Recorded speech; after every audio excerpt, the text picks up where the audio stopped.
A closer look at the top political headlines this week. Joining us now from Washington is ABC senior White House correspondent Selena Wang, and in our studio, Deputy Political Director Avery Harper. Thank you both for being with us. Selena, I want to start with you, and we have got to start with that astonishing meeting at the White House between President Trump and Ukraine's President Zelensky, who ended up leaving without signing that minerals deal that Trump had demanded. Talk to us about the reaction from home and abroad about that really just astonishing meeting. Yeah, Janae, I mean, the reaction is shock. That was something we had never seen before. A meeting in the Oval Office between the U.S. president and a world leader descending into a shouting match in public on cameras for the entire world to see.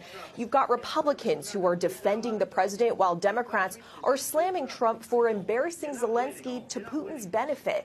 What our European allies want is a peace agreement that ensures that Putin doesn't invade Ukraine again, something that comes with strong security guarantees.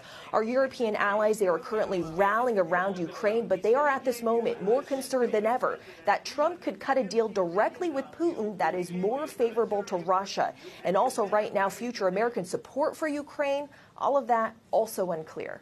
And Avery,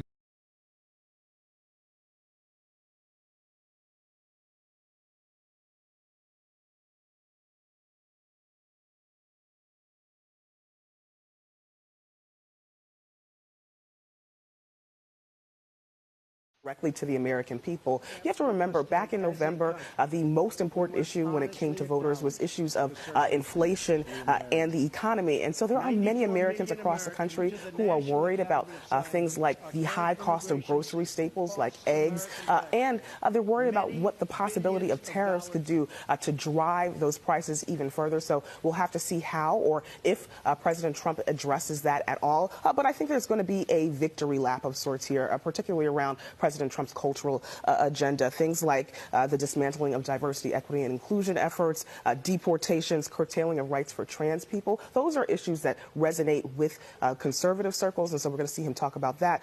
Also, I think we would be remiss if we didn't remark and talk about the fact that he's likely going to praise Elon Musk and his Department of Government Efficiency, which has already fired thousands of federal workers. Thousands of federal workers. And Avery, you just touched on the tariffs there. Selena, I want to bring you back in because President Trump says that more tariffs are coming on our biggest trading partners next week. So what do we know, and what would be the impact?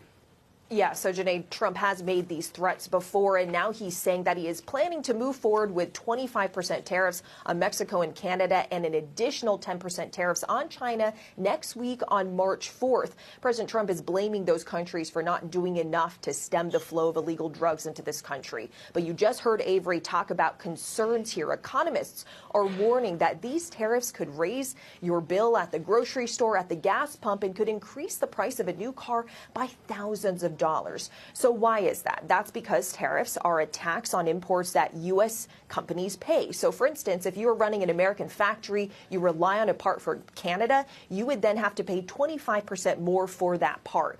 These U.S. companies and factories, they then offset those higher costs by passing them on to consumers. But look, guys, even if Trump doesn't follow through on all of his tariff threats, the uncertainty is just bad for business, and some economists are telling me that it's already having a chilling effect on the economy. And staying on money here, Avery, the new Republican budget looks to slash about $2 trillion over a decade from the federal budget. What does that mean for Medicaid? Because there are 72 million people enrolled in that. Right. This is the program that provides health care for low-income Americans and for those with disabilities. And it's expected to get the brunt of these cuts as Republicans try to find ways to cut spending. The bottom line is that if this were to happen, there could be less people who were covered and or less services that are offered through Medicaid. And this is a really important program. I mean, a significant number of the births are covered, in this country by Medicaid. It is the biggest payer of nursing home costs as well. So there's so much at stake. A big week in politics. Avery Harper, Selena Wang, thank you so much for joining us and helping us break this all down because it's a lot to digest. Definitely is. Thank you.